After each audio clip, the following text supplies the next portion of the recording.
সান্ধ্য আড্ডায় চায়ের সাথে হোক কিংবা বর্ষার ঝিরিঝিরি বৃষ্টি, ব্রেড চপের আদর কিন্তু সর্বত্রই সমান। আজকে সেটাই করে দেখাবো। তার জন্য একটা বড় সাইজের বোলেতে বেশ খানিকটা সেদ্ধ আলু স্ম্যাশ করে রাখলাম।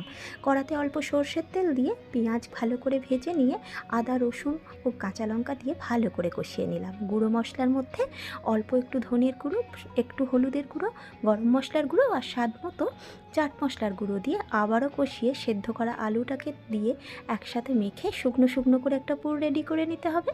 এবার একটা মিক্সিং বলে পরিমাণ মতন বেসন, স্বাদ অনুযায়ী লবণ আর অল্প একটু হলুদ দিয়ে একটা গোলনা করে নিতে হবে। যাতে করে ব্রেড চপগুলো খুব ক্রিস্পি হয় সেই জন্য অল্প একটু বেকিং পাউডার দিয়ে দিলাম। আর কি, ব্রেডের মধ্যে সেদ্ধ করা পুরটাকে দিয়ে অল্প একটু কাঠ লাগিয়ে ব্রেড চপের আকার দিয়ে বেসনের গোলনায় ডুবিয়ে গরম তেলে এপিট ওপিট করে লাল লাল ভেজে নিলেই রেডি ব্রেড চপ। রেসিপির ফুল ভিডিও চ্যানেলে এসে গেছে, ঝট